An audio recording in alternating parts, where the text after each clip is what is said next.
Time to wake up. It's Saturday morning. Find some milk and cereal. Grab a bowl and spoon. No, a bigger spoon.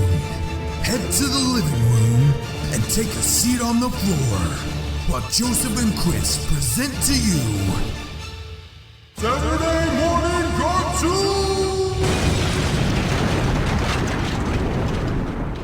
Hello everybody, welcome to Saturday Morning Cartoon Boom! This is a show where we wake up with the Saturday morning sun, plopped on the floor, baby will share your cereal and share your favorite cartoons, both old and new. I'm Joseph. And I'm Chris. And this morning, for the third episode of our OCTOONBER celebration, we watched Attack of the Killer Tomatoes. When I first heard the song, I was like, this is okay. This is all right. I wasn't a huge fan, but now I kind of like it the more that I hear it. That's the one thing that I definitely remember from this cartoon is that theme song. I didn't remember. Well, I forgot that I remembered, but now I remember. Okay, there you go. Yeah. Until the kids were singing it in season 2, and then I was out. I was like, nope, don't like it anymore. Yeah, season 2 is kind of a funny thing, but we'll get to that. Yeah. So I suggested this because I'm a big fan of B horror movies, and this, I wouldn't really consider it a horror movie so much, but it is a parody of, like giant monster horror movies from the 50s. So sure. in a way, it's like a horror comedy. So, and it's one of the first parody ones that I remember ever seeing when I was a kid. So yeah, it's got a special place in my heart. Aw, that's cool. Yeah. I never saw it. Well, now you have. And either you're welcome or I'm sorry. Well, I mean, I've seen this. I never saw the movie, the original movie. Okay. Yeah, never saw. Well, we'll fix that. Fix me, Joseph. Fix me. I'm broken inside. There's so much to fix, but I'll at least fix up the Killer Tomatoes part. So don't worry. Okay. I got that much covered. Yeah. So Attack of the Killer Tomatoes, the TV show, aired from 1990 to 1991. The original characters were created by John DeBello, J. Stephen Peace, and Costa Dillon. The show was developed by Richard Mueller, produced by Marvel Production and Fox Children's Productions, ran for 2 seasons, 21 episodes on the Fox Kids Network, and for a short synopsis by Reefer Dan, apparently. A group of people... I think I know that guy. Yeah. I know a Reefer Dan for sure. Really? Well, a Dan that is very into Reefer. Oh. Got to be the same guy. It's the same guy. Only one. A group of people thwart a mad scientist trying to take over the world with evil mutated tomatoes that he can change into people. I mean, kind of. Well, there's only really the one. Well, you know what? That I know of. That might have more to do with the movie that it's based off of, because while Attack of the Killer Tomatoes, the movie, they share the same title, Return of the Killer Tomatoes, which is the second Attack of the Killer Tomatoes movie, is what this is based more off of, because it has, Dr. Gangrene, it has Tara being transformed into a human, and it also, his army, the majority of his army in that movie are tomatoes being transformed into like soldiers, like human soldiers. So it makes sense if that were attached to the second movie, not as much the TV show. Interesting. Wow. Okay. I just thought that this was kind of out of the blue with some of the stuff they did, but well, I mean, yeah, they took a lot of liberties with it, of course, to soften it up some, but even still, like the Attack of the Killer Tomatoes, the first and the second one are rated PG-13, so it's nothing like too over the top. It's not like Toxic Avenger. It is in the sense that it's like a horror comedy, but it's definitely not like a raunchy horror comedy at all. Oh, that's too bad. Yeah. So who are some of the actors who played in the show? All right, so the character of Chad was voiced by Christian Guzek. The character of Tara, I don't know why they pronounce it that way. Is it Tara in the movies or is it Tara? Oh man, I don't remember. It's been a while. Okay, so Tara, because we don't speak English anymore, was voiced by Kath Soucie, who we've talked about a lot on the show. She was in Gem and the Holograms, Ghostbusters, Toxic Crusaders, Sonic the Hedgehog, Captain Planet. You know who she is. Come on. You guys, you've been listening to this show for at least a few weeks. You know what we're doing here. Even if you don't think you know that voice, just hear her say a couple lines and you'll be like, oh yeah, now I know. Yes. Yep.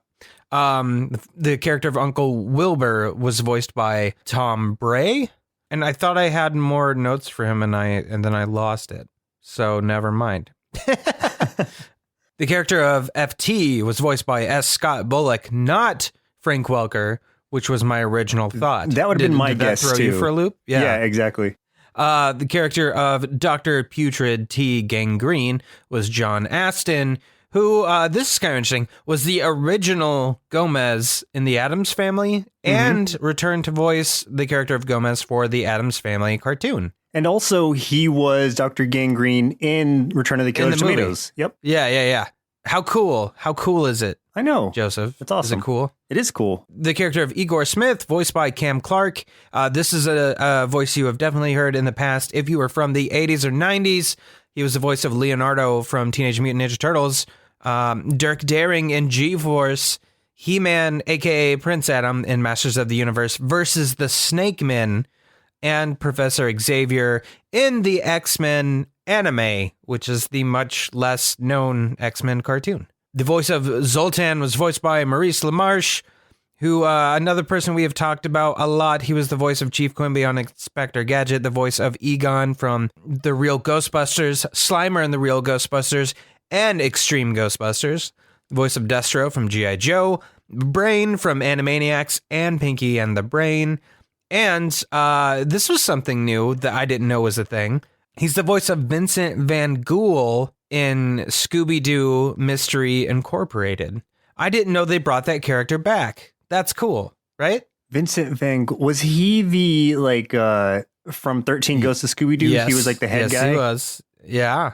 The Nice. one originally voiced by Vincent Price. Yeah, man, that's awesome. I didn't know that. Because, dude, you can hear, like, in the way that he talks, like, when he's Brain and stuff, you can hear a little bit of that Vincent Price in there. So I'm like, oh, man, that would be great. I want to see it now. Well, you know what? Real quick, while we're on Scooby-Doo, I saw, and maybe you saw it too, I think Carter had posted something, our listener Carter, hi.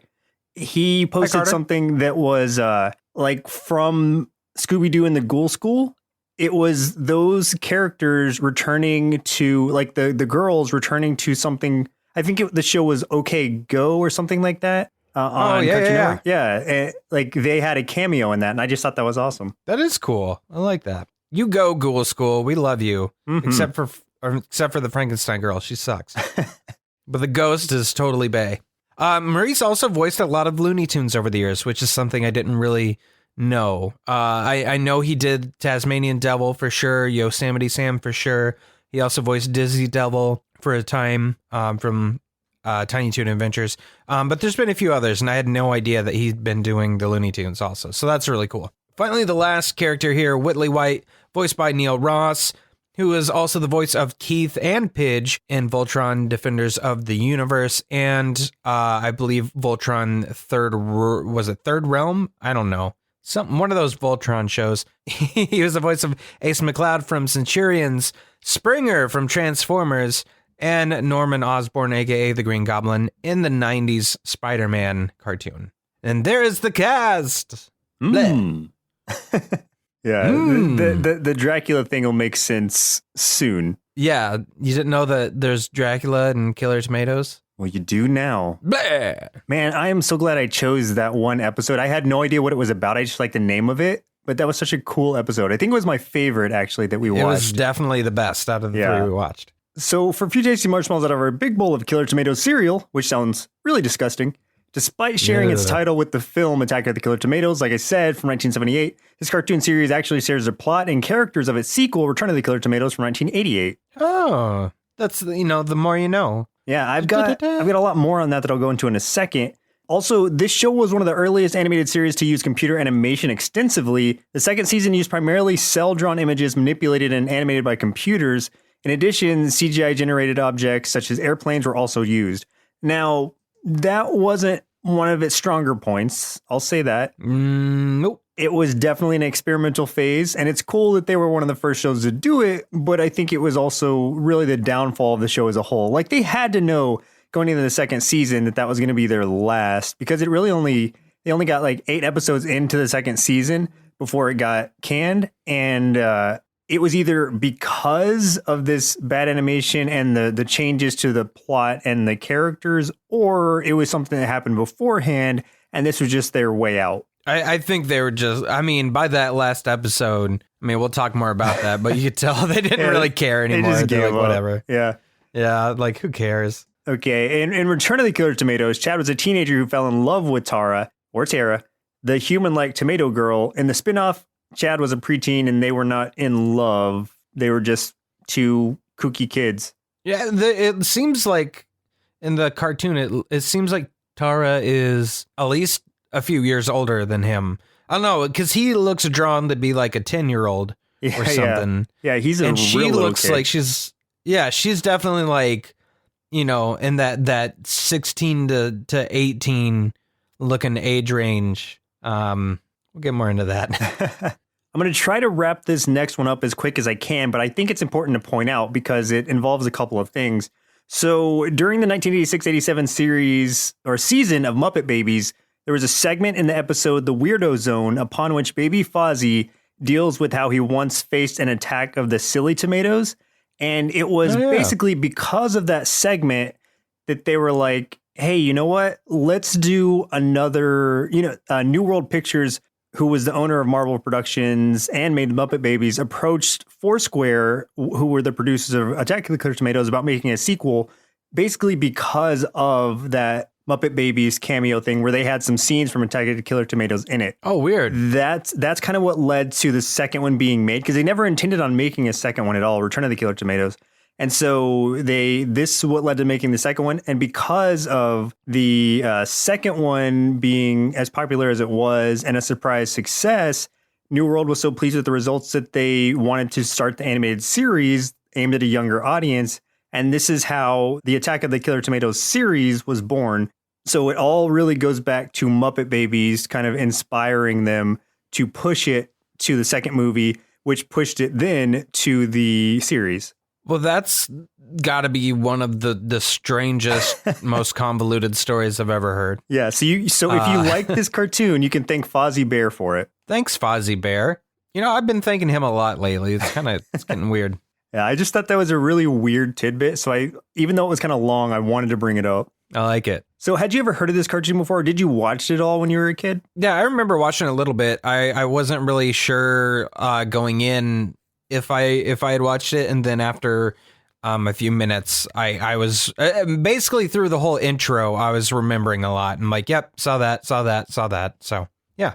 Yeah, same here. Like I knew I had watched it because the theme song was still stuck in my head, but it was once I saw the credits roll and then I was like, oh yeah, like, I remember this. I remember Gangrene being green in this, whereas he's not in the movie. But they obviously are going to make him a little more cartoonish for the cartoon, and that totally works for me. Yeah. And then in the second season where they change into like those super mutated tomatoes, like I kind of remember those more for some reason. Yeah, I do too, because they're awesome looking. Yeah, and I don't know if they were toys or what. I should have looked that up. They were definitely toys. Okay, yeah, because I remember Zoltan specifically with his eye patch and everything, and the snake one, Fang. Yeah, and I think I had Mamedo as a toy, but I'm not sure. See, those kind of remind me of Mad Balls. Do you remember those toys? Yep. I guess they're still around, yeah. Yeah, and Mad Balls is also our cartoon. Oh, yeah. And it's on our list. We should watch that.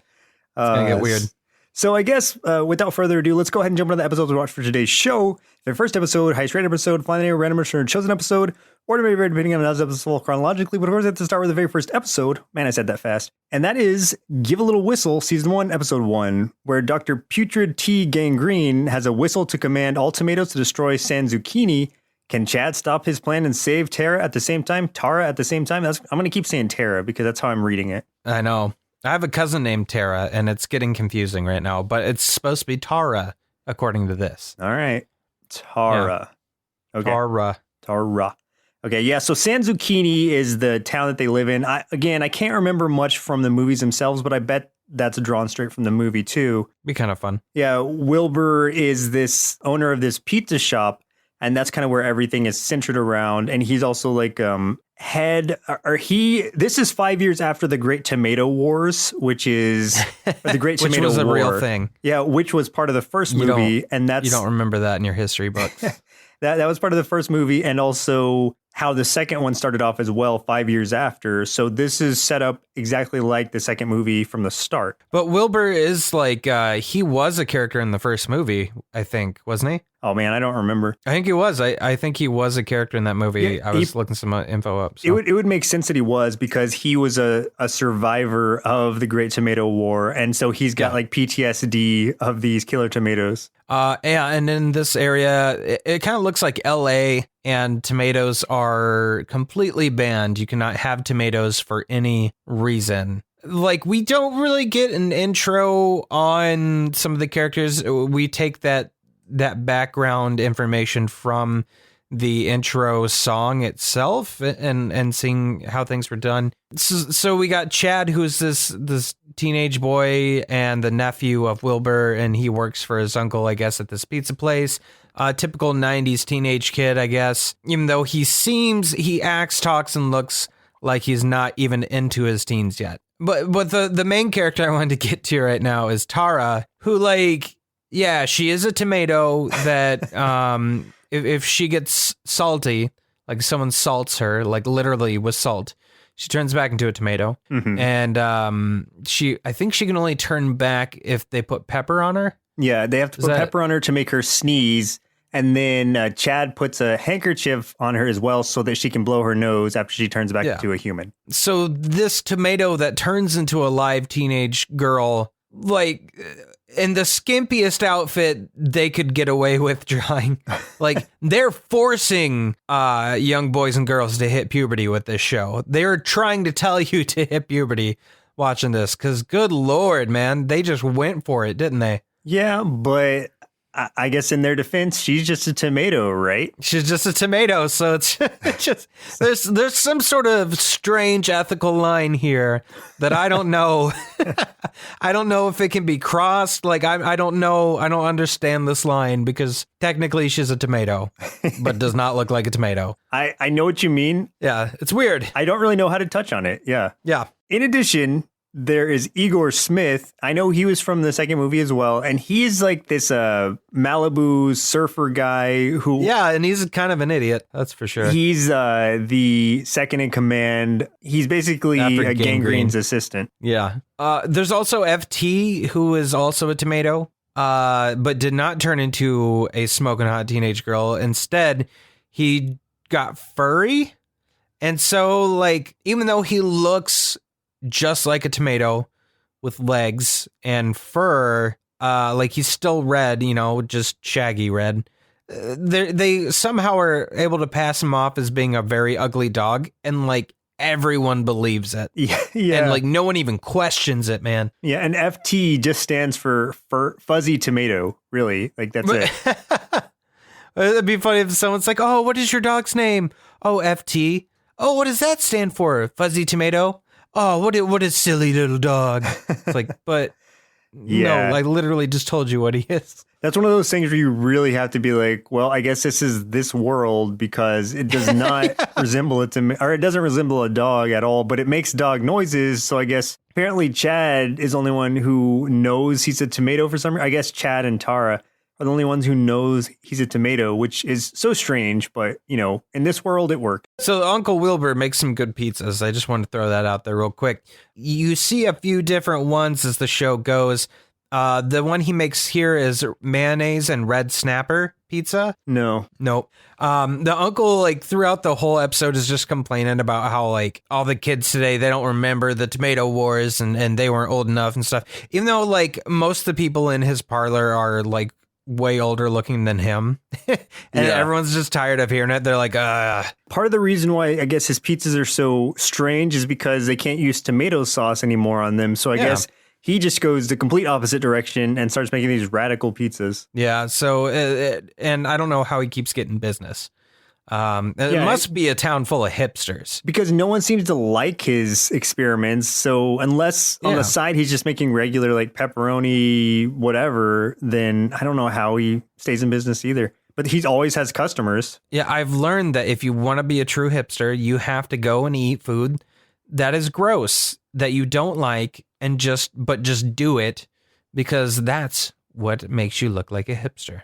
So it's a town of hipsters, basically.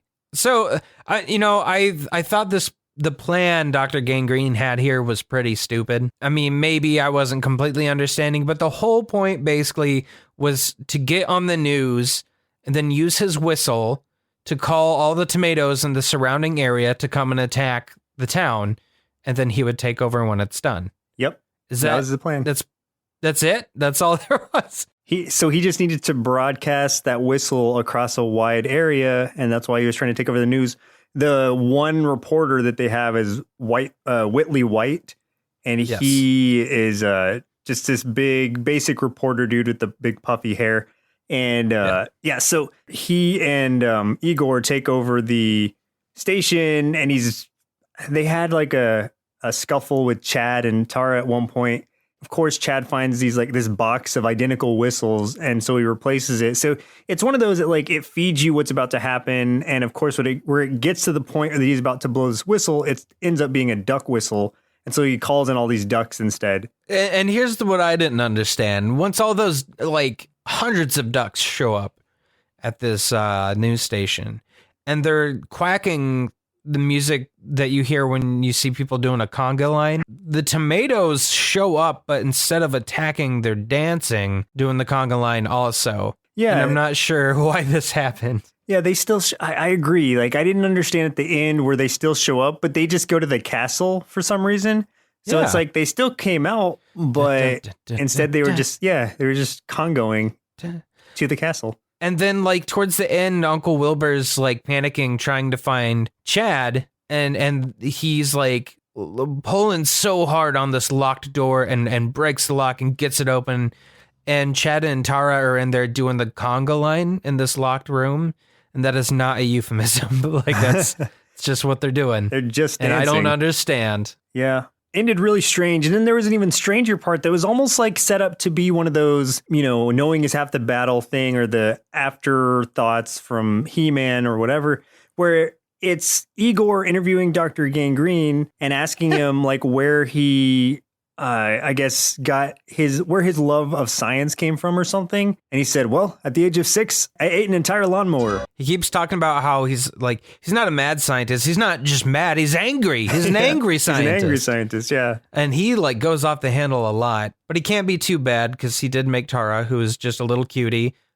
My favorite line by Tara, and this completely explains her character, is when she says, being a luscious ripe tomato can be hard on a girl. I was oh, good God. The writers of this cartoon, I'd like to look them in the eyes and just see what kind of people they are, because I don't trust these guys, and I would not trust them around my kids, if I had any. Yeah, see, I wonder if that was just a for adults type thing that would go over the kids' heads. They were, yeah.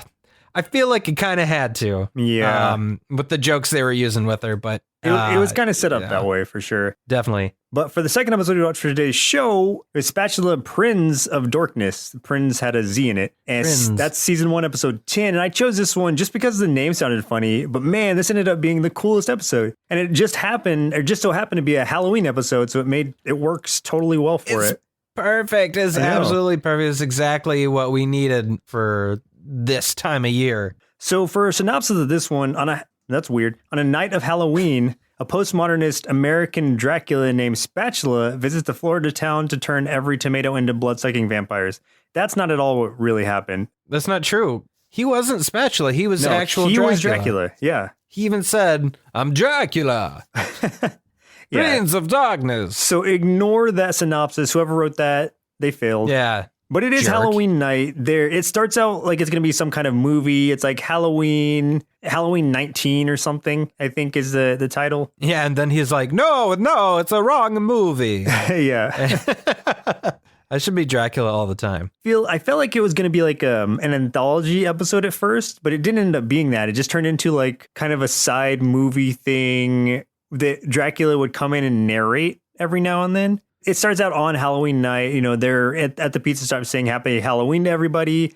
And, Wilbur's made a special Halloween pizza that's pumpkin, which is okay. but then candy corn, which ruins it. But here's the thing that's funny though. Like I said, you know, to be a hipster, you got to eat stuff that you don't like. It's not good.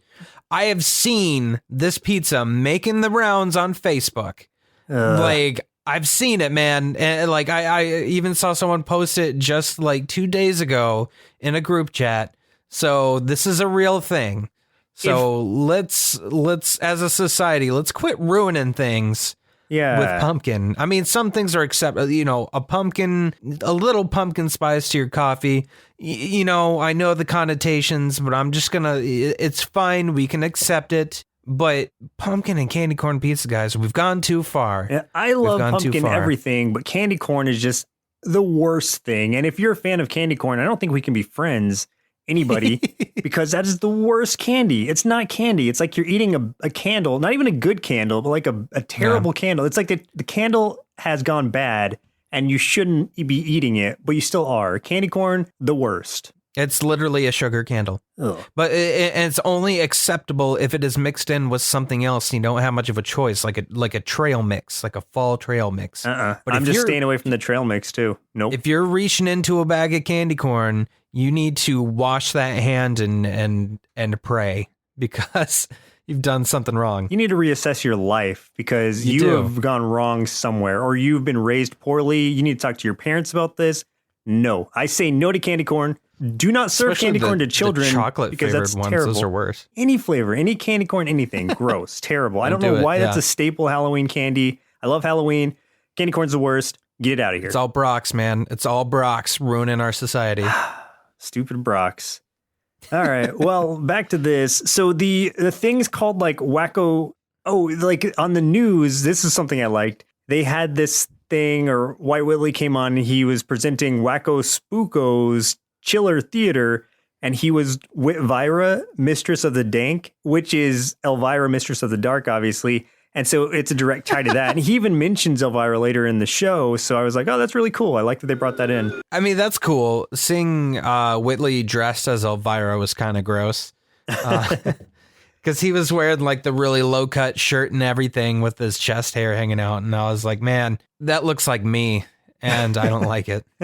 It's like looking into a mirror. It was like looking into my future.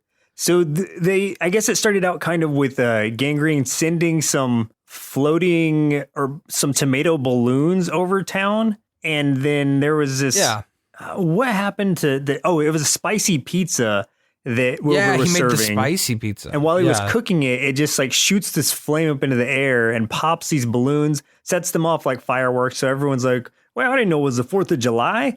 And then, that's how it sets it off. But then, I would try that pizza though. I would try it. It's called the Gut Buster. Yeah, spicy pizza is fine. Like I love spicy pizza, but no to candy corn. Again, what sets off the episode, the actual way that's going to go for the rest of the episode is there's this serum that Dracula gives Dr. Gangrene that's supposed to turn people into vampires, and he's like trying to force him to like give it to people or tomatoes or whatever. And he like literally steps in, stops the scene and says it's essential to the plot. But Gangrene's like, no, I don't want to do it. But then Zoltar hears about the serum. He thinks they're saying syrup. So he goes to get some out of the fridge. And when he drinks it, he turns into a vampire who then starts calling himself Count Spatula, Prince of Dorkness. I think it was fantastic. And like, it was cracking me up because he can't pronounce the word vampire. And he kept saying vampire. Vampire. Yeah. I'm a vampire.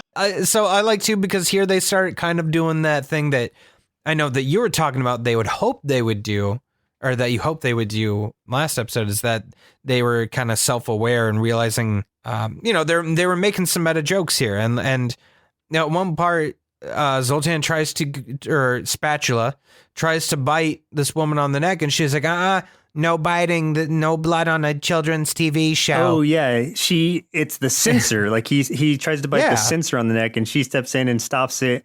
Oh yeah, no biting and no blood on a children's TV show. And then she's like, how about I want to kiss your neck? And then that's what it turns into for the rest of the episode. Yeah. And I thought that was funny because then like he just keeps going around kissing everyone on the neck, but that is turning them into more vampires. And No, now the thing that I thought was kind of dumb was like Chad and Tara are kind of running from all the vampires around, and like off screen, Tara gets kissed by one, and like, oh man, as if the writers and animators weren't trying to do something with her character already. Like they took it even farther this time. And you thought she was scantily clad before, but then they get her in this thing, and there is a billion butt shots in this cartoon at this point because she's constantly falling over things, and the camera's just zooming in on her butt. Like they were just trying too hard. So she's like at this point a sexy vampire girl tomato. Yeah, a sexy teenage vampire tomato girl. That sounds like one of those like cult comics or those whatever where it's like I was a sexy teenage tomato vampire, or like Goosebumps title or something. Oh yeah, I like that. Oh, R.L. Stein, you give us a call. We got an idea for you. He's listening. She gets turned into a vampire, and then she's trying to give Chad a kiss on the neck, of course, this whole time, like she's after him. So Gangrene figures out how to capitalize on everyone or all these people and tomatoes turning into vampires. Vampire. He makes this thing that's like Dr. Gangrene's vampire village so that they will be forced to move there and pay whatever rent he's charging.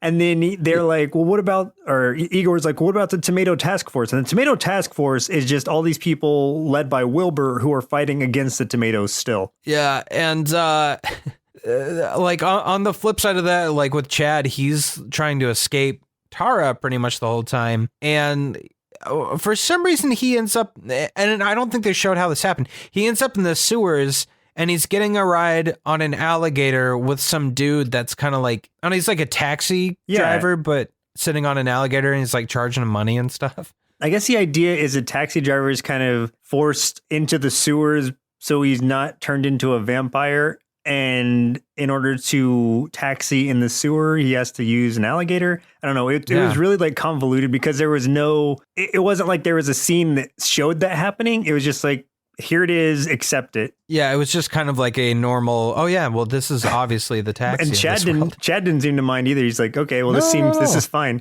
But I thought that was pretty funny. It's good that they didn't show it because it's just like one of those, okay, here's the world now. Made it very random. Yeah. It was creepy seeing Tara rubbing Zoltan and he's purring like a cat. That was like, oh, that creeped me out, dude. That purr that he makes. Ugh.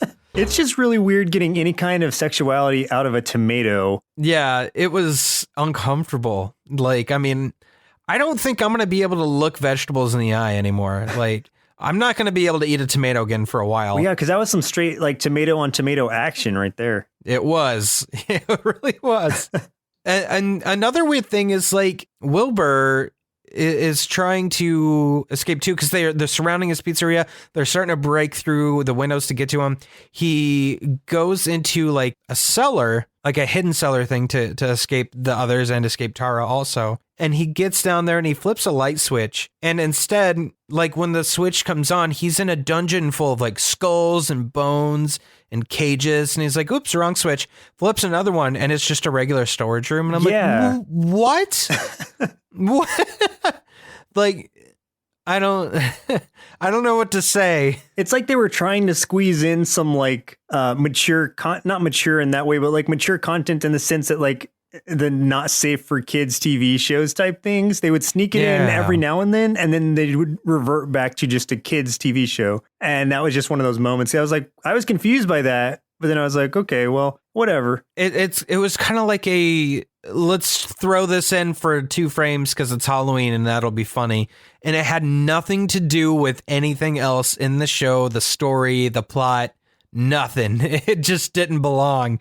It was just I think the animators were like, yeah, we can do that. It'll be fun. Yeah, it's fine.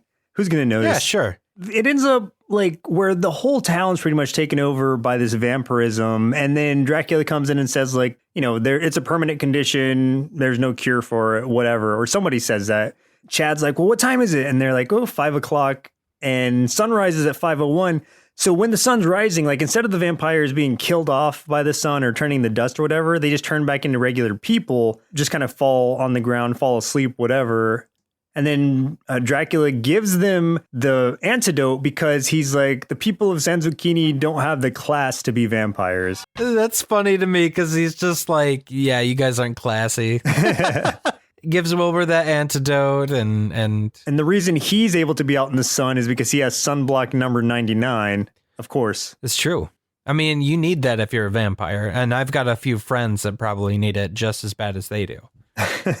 Man, so that this was a really fun episode. I mean, that kind of wrapped that one up, but I really liked it. It was fun. It really was. We just kind of picked out certain points of it, but really the whole episode was just kind of funny. There were some really weird random scenes in it, but that added to it for me. For sure. So the last episode we watched for today's show was The Great Tomato War, Season 2, Episode 8, which was the highest rated and the last episode.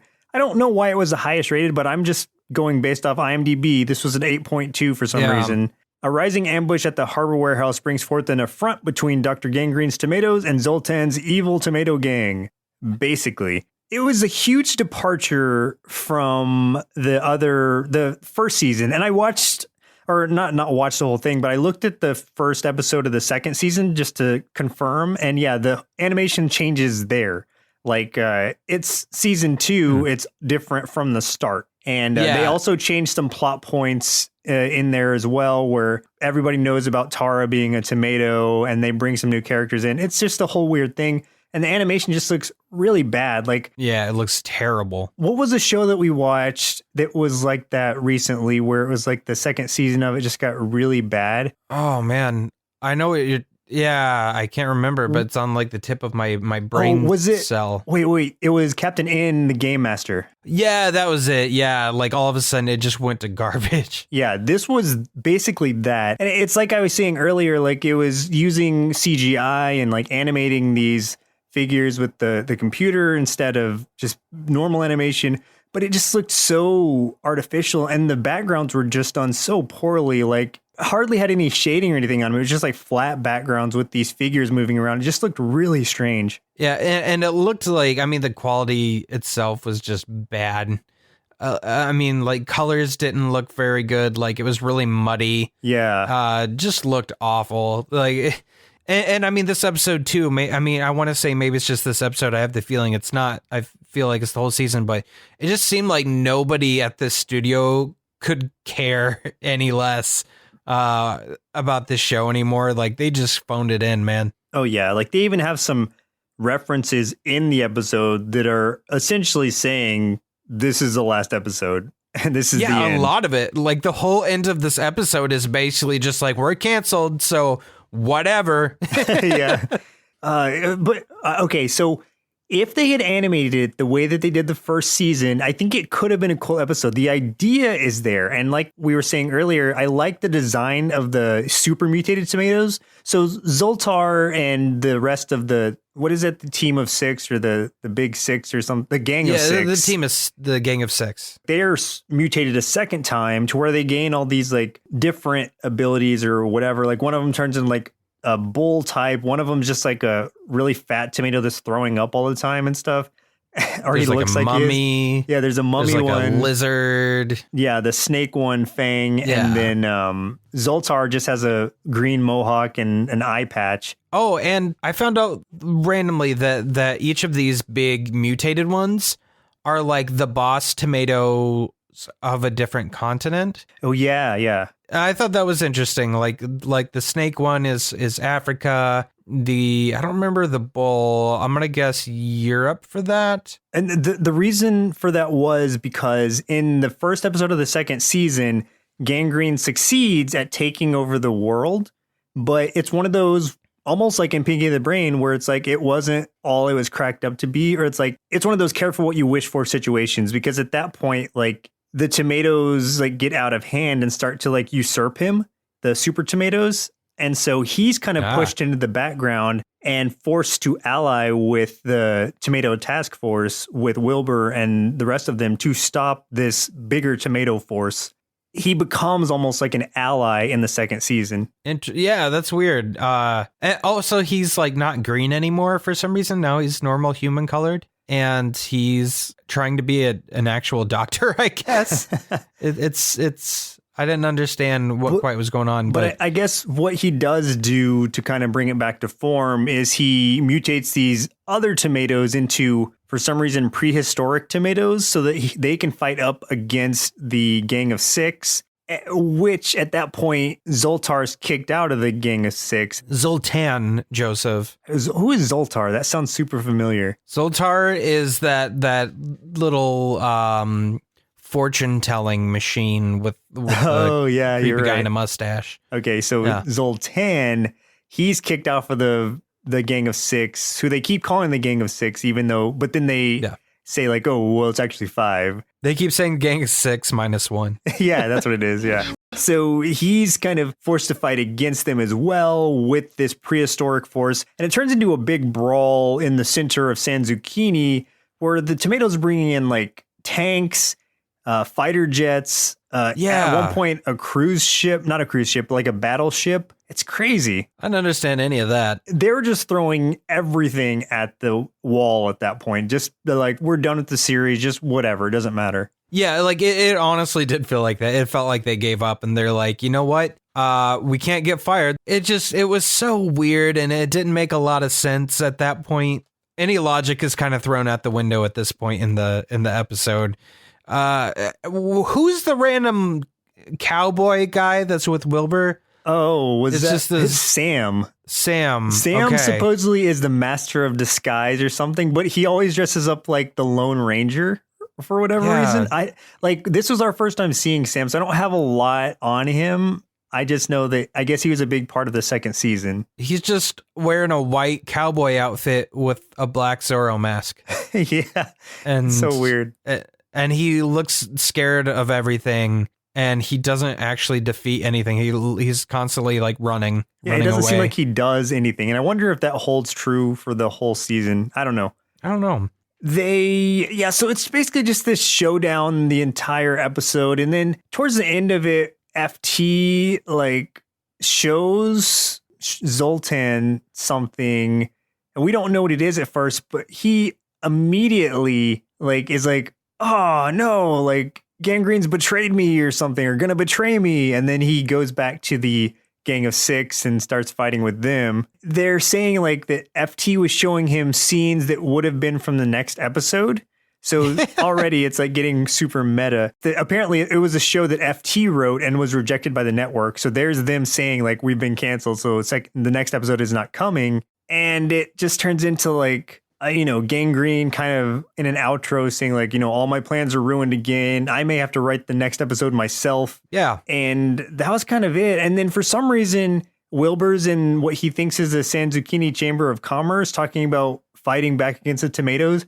And it ends up being like the Tomato Chamber of Commerce, I guess. Yeah. I don't know. He's talking to the tomatoes. Right. But doesn't realize that's what he's doing, I guess. Yeah. It made no sense. The end of it just seemed like it was super rushed and they did not care. Yeah, it felt like they were just kind of like, this none of this matters. Let's just, they almost kind of wrote in like a middle finger to the studio and the network, basically, of like, okay, we're gonna make this last episode just garbage because screw you guys. For the sake of being garbage, and they succeeded. And it definitely felt that way. It felt awful. It was just a bad episode all around. And I don't even think Tara got to talk at all, or Tara got to talk or anything. Like I don't think she did either. Barely Her in and the episode. Chad were hardly even in it at all. Yeah, you're right. And they had different color hair. Like and maybe that might just be a second season thing, but they look completely different. It was weird. The whole thing was a mess. Yeah, it was. Well, Chris, it looks like it's about time we sign our inner kids up to the tomato task force and have them squash any tomatoes found in the fridges. Then, after trying in vain to convince their moms that they were just protecting the earth from an army of evil vegetation, tell us what they thought of Attack of the Killer Tomatoes. This show is kind of weird. I'm not really sure why the dumb scientist guy keeps using tomatoes for everything. Because, you can just kind of step on them. But then again, I want to know his secrets so I can grow my own tomato girlfriend. So I rated this cartoon 2 bowls of pumpkin candy corn cereal out of 5. Sorry, Joseph. I remember seeing and enjoying the Killer Tomatoes movies before I watched this show, and I'm happy to report that I had a really good time with this cartoon as well. Much in the vein of the Toxic Crusader cartoon we reviewed way back in episode 93, this show was very self-aware and didn't shy away from laughing at itself and its absurd premise. This is a perfect approach because the whole idea behind the Killer Tomatoes movies was to parody the giant menace movies of the 50s anyway, so taking itself too seriously would have completely defeated the purpose. And while I wish they had stuck with the animation style / plot from the first season, I did at least like the look of the super mutated tomatoes that comprised the Gang of Six, so at least there was that. Overall, I'd give Attack of the Killer Tomatoes 4 big bowls of Prince of Dorkness cereal out of 5. Yes, it's ridiculous, but that's really one of its greatest strengths.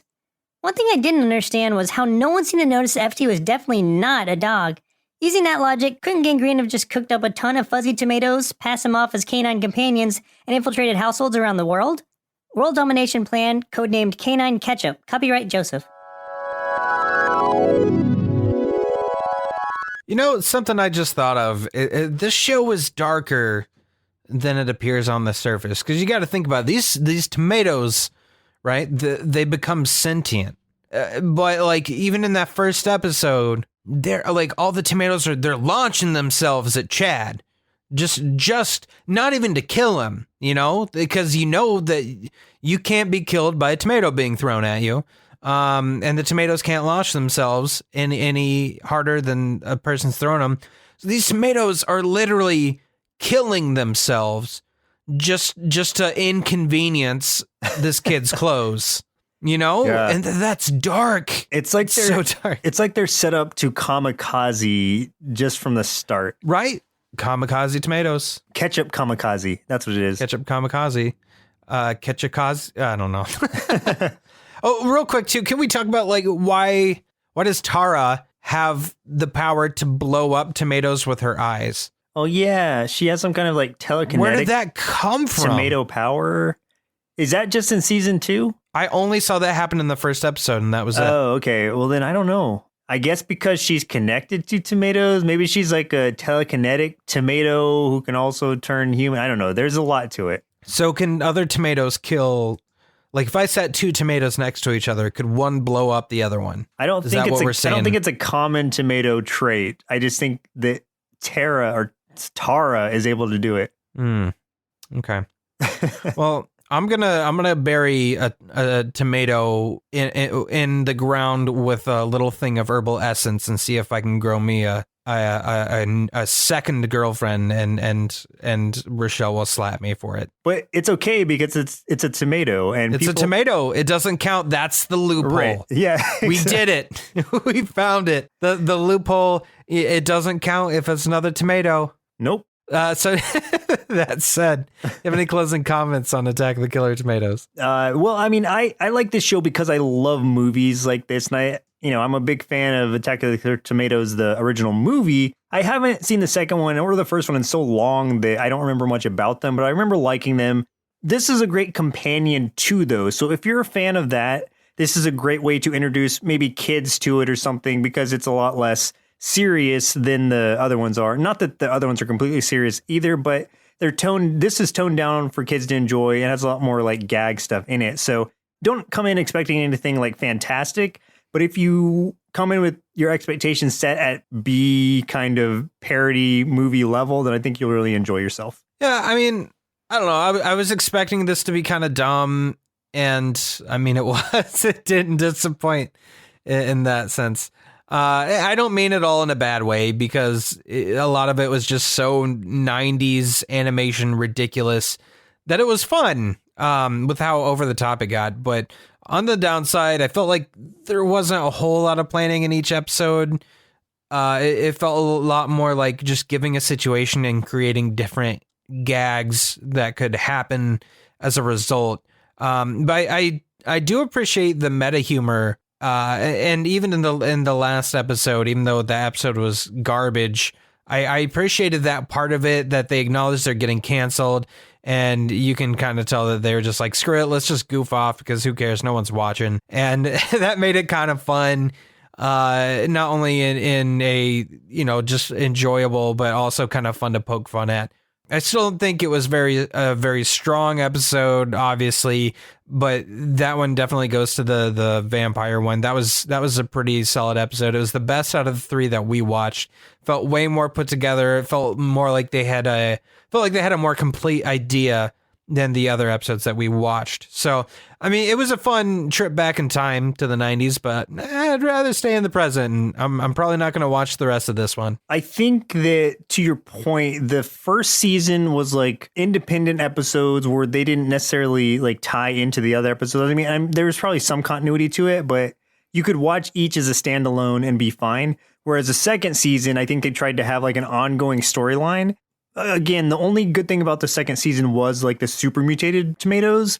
If you're going to watch this at all, just stick to the first season. And I think that if you do that, and if you just watch some of the better episodes, you'll be completely fine. You'll get your fill of Killer Tomatoes, and stay away from the second season if you're going to watch it at all. Yeah, you stay away from that. Stay away, back up right now. I'm watching you. Treat the second season as if it were visual candy corn. Just stay away. Be responsible.